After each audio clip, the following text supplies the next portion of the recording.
Hello everyone, and welcome back to my channel. Today I am continuing with my series about everything wrong with this absolute, I have no words for it, garbage book, Almost Lost, by the late fraud Beatrice Sparks. This will be 30 more things wrong with the book. This is based off of a blog post which will go live tomorrow, the 3rd of March, on my main blog. So if you're watching this today, Sunday, consider this a sneak preview. I'm getting angrier and angrier at this book the more I read it and skim through the rest of it. Like, how dare she pretend to be a psychologist?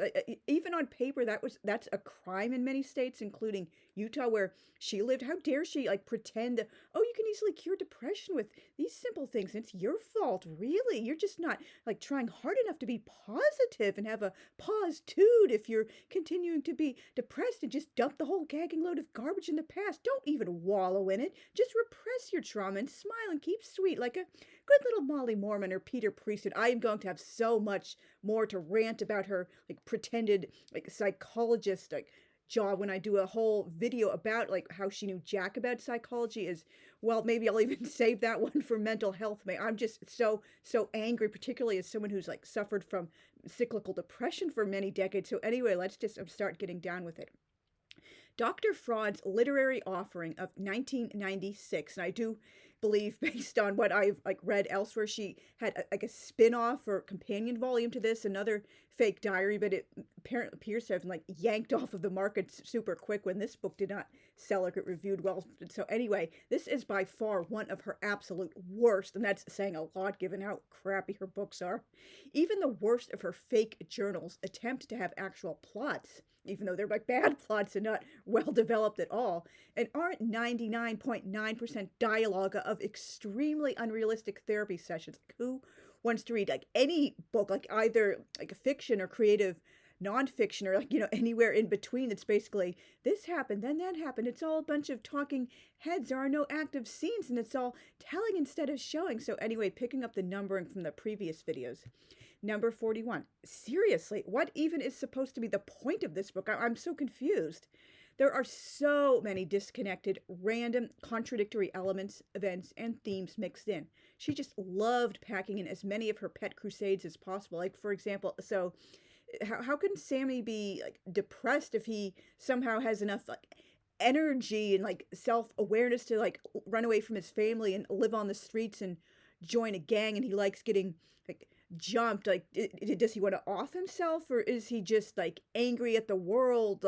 Is it about the parents fractured marriage, the dad being an abusive drug abuse? What exactly is this all about? Because none of these things, they just don't fit together well. She would just do this all the time, throw in, oh, this is totally contradictory to what I've been establishing so far. This just comes out of nowhere, and it's dropped like it never happened. And this seemed like something important, but we're just not going to follow up on it and see it to its logical conclusions. She was a crappy, terrible writer. I hate her so much.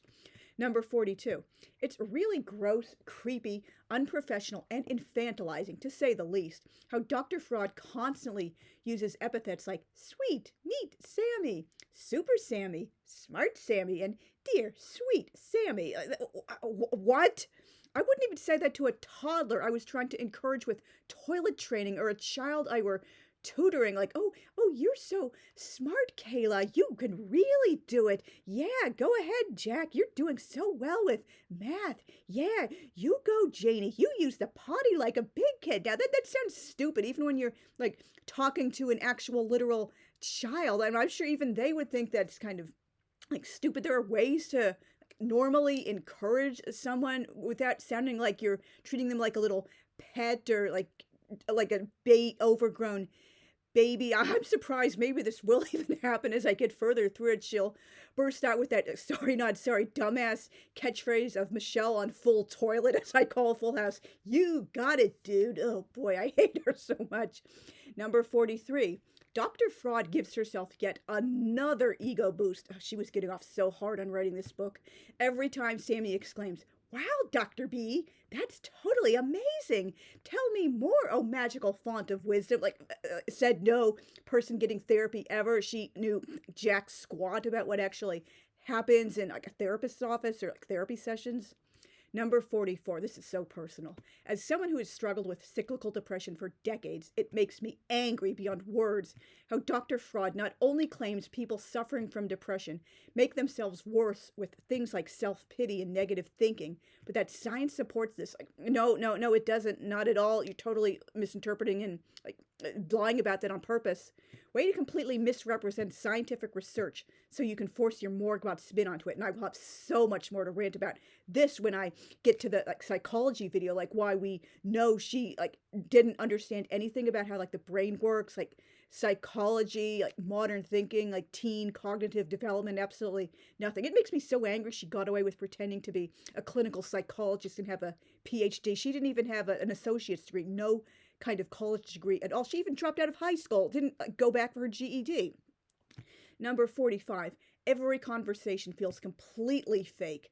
They all read like lines from psychology textbooks. And I know this comes back to things I've mentioned before, like, the language sounds fake. Normal people don't really speak like that off the cuff, particularly like so pretentious and pedantic. But like, for example, I know this is something I'm speaking from personal experience myself and many other writers have had to learn. Like most of us, we're not born, like we don't start writing like perfect dialogue. We have to learn by trial and error. Okay, like think like, okay, do you really like speak like that yourself when you're just talking casually off the cuff with like friends or family, or even if you're like trying to sound like, a little bit more like professional, mature, sophisticated, whatever, for like, like a teacher at work or something like that. And then you come to recognize in like other examples of bad writing, this doesn't sound like something real people say. It sounds kind of info dumpy. Like when you're first being like introduced to someone and they ask, oh, tell me more about yourself. Oh,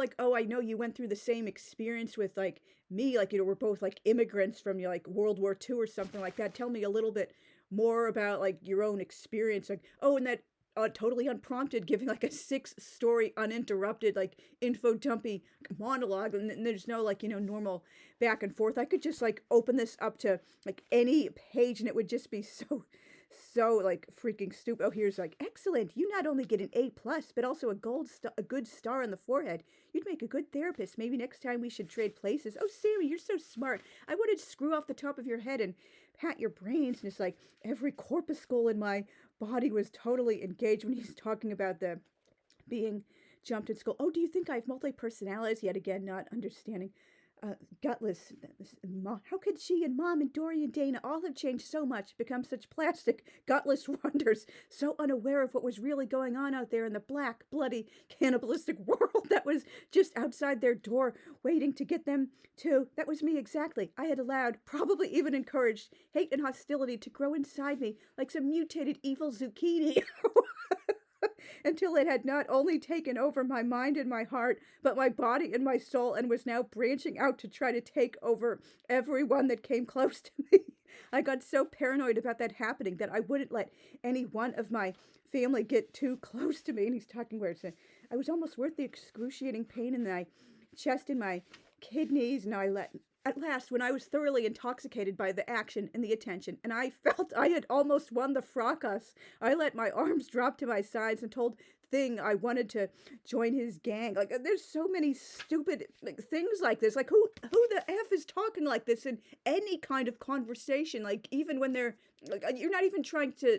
You can't sound like this when you're talking, even if you're trying to impress people. Oh, I'm so sophisticated and stuff like that. Yeah, maybe in your self-important teens poetry, you think you're all that, but who's going to talk like that when they're actually like talking in real life? Nobody. Like F, like minus, like 0, like negative 100 for this, like negative 1 million grade for this. This is terrible, terrible, terrible. I cannot believe anyone like actually approved this for publication or thought it was real. And I'm so glad it was slandered. I'm not slandered, but slandered would mean it was like bad things about it that weren't true, like slaughtered. That's the word I'm thinking for when this garbage crap was published in 1996. But moving on.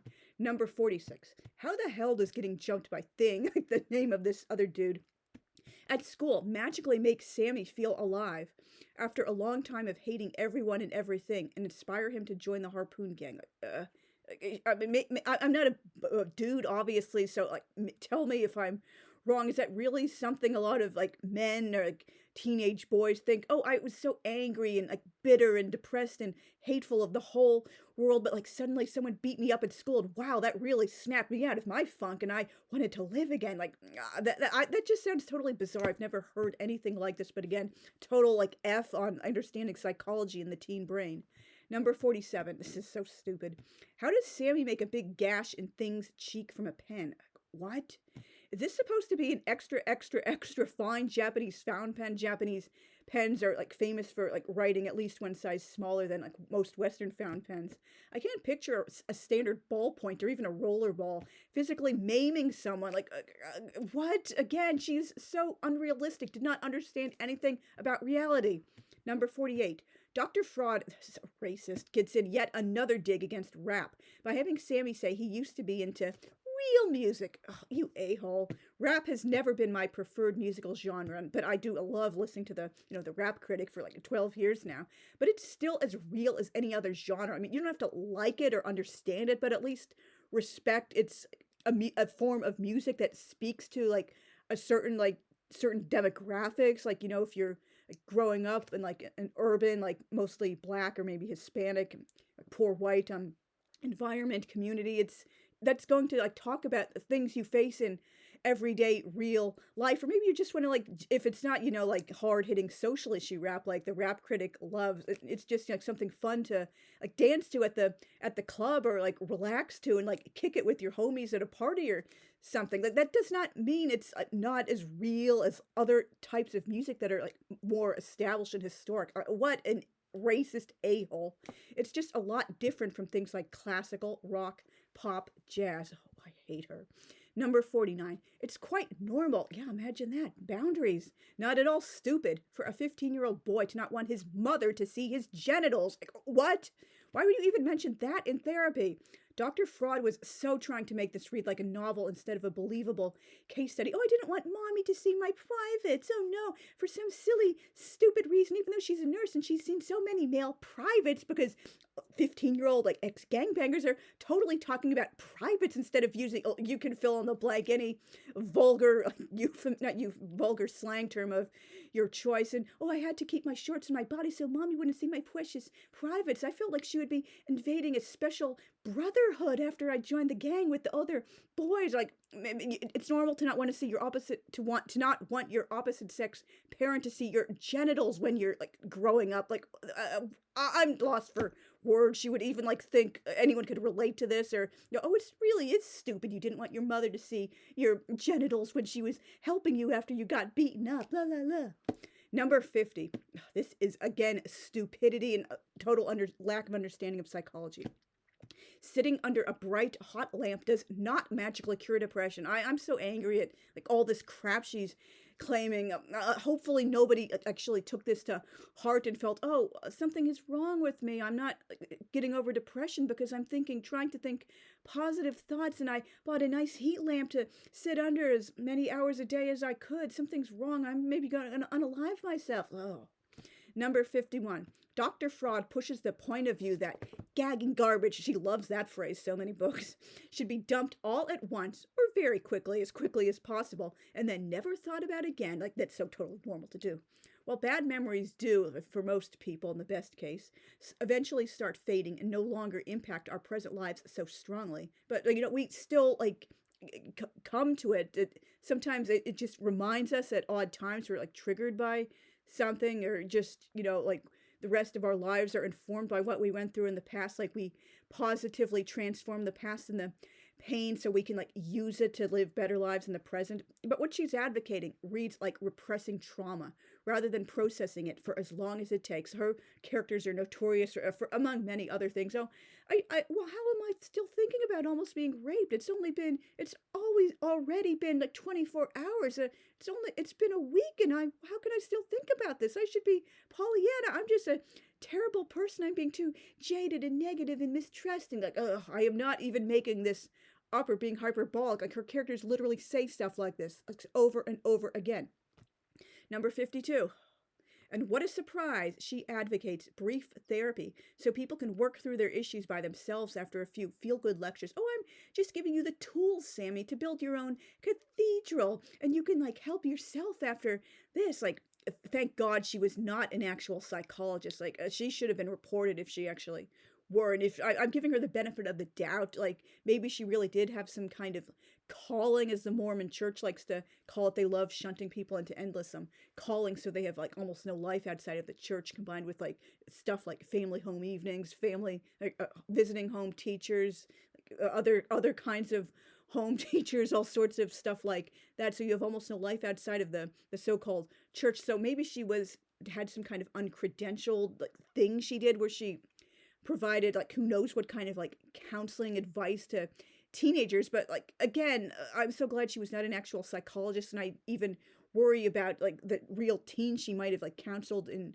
an uncredentialed practice if she did that, if this is what she thinks about like depression, like, and the whole like Mormon thing, smile and keep sweet, don't let negative thoughts like fester, just pretend it never happened, just move on. Number 53.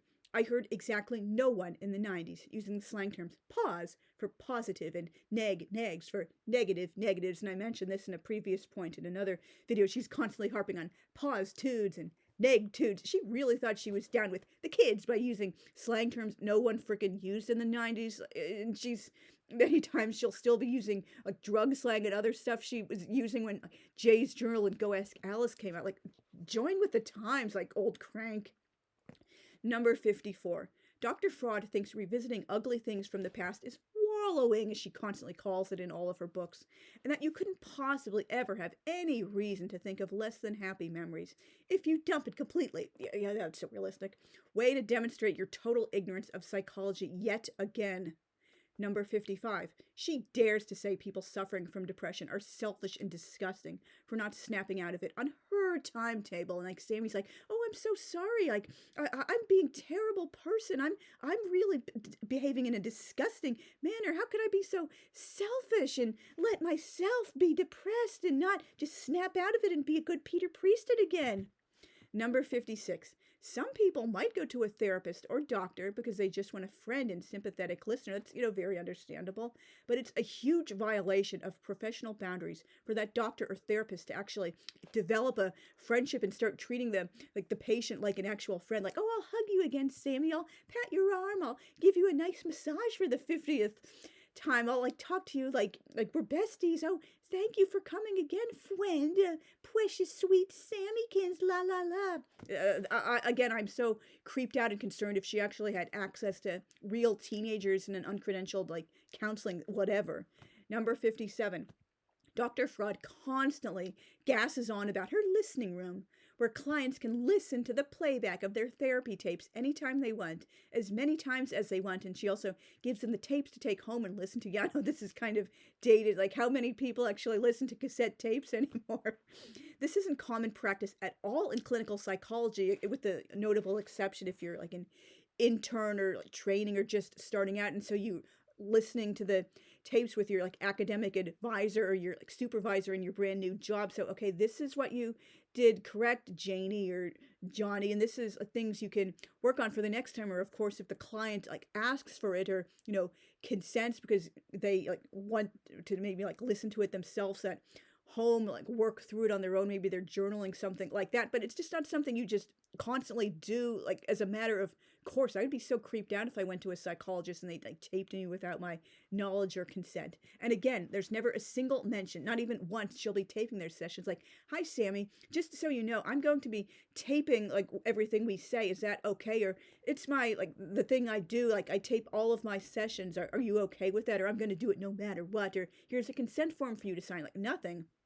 She well and truly had no clue what really happens in her pretended profession. At least she could have made an effort. I know that's asking so much from her. She did jack crap research for anything she wrote about, but she could have at least made an effort to learn a little bit about what actually happens in a counseling session or what psychologists do for work. Number 58. I have yet to decipher exactly what Dr. Fraud means when she uses the word filth and vulgarity. She's done this in several books without actually doing a definition or any real examples. Knowing her, it's anything not 100% G-rated.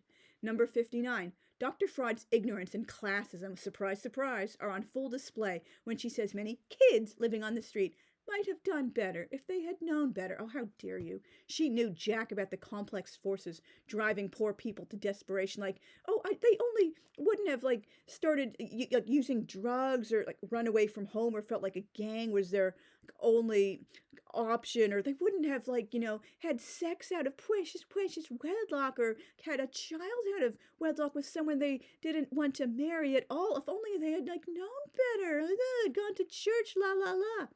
It just makes me so angry. Like, so many things about her. Like, how could she even get a publishing contract? I know I did a previous recent video about that, but it's still like, why wasn't there more pushback at Avon Books when she was like presenting these manuscripts? Number 60. Why doesn't Dr. Fraud report Lance, Sammy's dad, to the cops and CPS, not just for beating Sammy, but for doing it while in possession of a huge amount of coke, and like some of the coke is falling on the floor and he's trying to get it out of the carpet? It's like Maury never reporting statutory rapist because McMadison Lindley or Aiden Braden Caden Jaden Maiden Raiden Zayden needs a daddy, even if that daddy took advantage of a much younger underage girl. Like, which is more important to you, Dr. A-hole? Like, having Lance be in Sammy's life and, like, get over his problems, or, like, dealing with the bigger, like, real problem in the here and now? This is, like, child abuse, like, drug abuse, like, crimes, illegal activities. Maybe take care of that, and, like, after Lance fully gets clean, maybe he's genuinely, like, reformed himself, done some deep therapy, whatever, then he can start to think about getting back in the lives of his, like, ex-wife and children. Ugh, I hate her. Number 61. And why doesn't she have Sammy committed to the psych ward, or, like, reported to anyone when he says he had a gun in his hand and was ready to off himself? Yeah, that's caring, Dr. Fraud. Number 62. Lance needs drug therapy, jail, and deep psychological counseling. Not with her. Far more than he needs to reconcile with his wife, as I just said. Paula obviously divorced this creep for many good reasons. It's monstrous to promote going back to an abusive partner just because he swears he'll change in the heat of the moment. Like, no demonstration this is actually going to be long term. Number 63.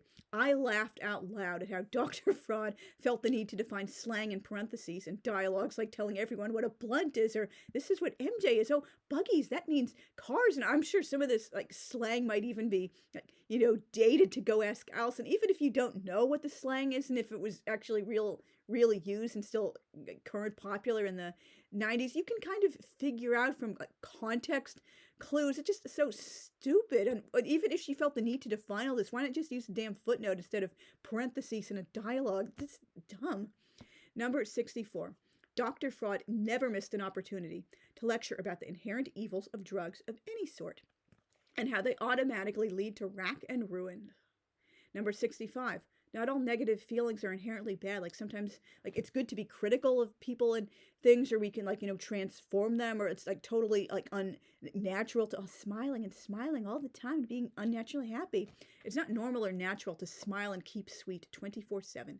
Number 66, another Mormon reference. Why the hell would a Catholic boy, at least from Catholic origins, like Sammy, know the Mormon children's hymn, Jesus wants me for a sunbeam? Yeah, that's a rhetorical question. I did look this up. Apparently it wasn't, like, Mormon in its origins. It was just, like, a regular, rather generic Protestant evangelical children's hymn. But, like, these days it's, like, primarily known, like, besides, like, a modern like pop music or rock parody song, like, it's primarily like a hymn Mormon children thing that's just not really something the average Catholic church or any modern Catholic church at all is going to be singing. That's, that was, like, she was thinking, oh, Mormonism, like, it must, if it's done in the morgues churches, oh, all children must be singing that hymn in every single church. I can't think outside of the so-called church. Number 67. This is, again, another shock. Who calls a therapist at 6:30 a.m. and asks to come by before school? Like, get a life, dude. What a loser. Number 68. Another surprise. Outer Darkness is yet another Mormon reference. She could not keep her Molly Mormon fingerprints off these damn books, even when writing about characters who have never been, like, established as Mormons. They're just like, oh, they're Catholics, or they're just a regular standard bog, like, largely, like, secular, like, cafeteria type church going Protestant. Number 68. This isn't the only book where Dr. Fraud mentions measles, like it's still a common disease. She also did that in Kim Empty Inside and a bunch of other books. Have Morgbots been in the anti-vaxxer cult since before Dr. Fakefield's infamous fake study of 1998, contributing to dangerously decreasing rates of vaccination? Like, what's going on in the Mord, or are they just, no big deal, measles is no big deal, it's a great way to boost the immune system, giggle, giggle, giggle. Oh, I've done lots of research on blogs with Mama in the title, and Merkala, and Whale.2, and all this, like, paranoid conspiracy crap. Like, who wants to, like, get vaccinated when you could have measles like back in the old days? Diseases rock. Ugh. Number 70.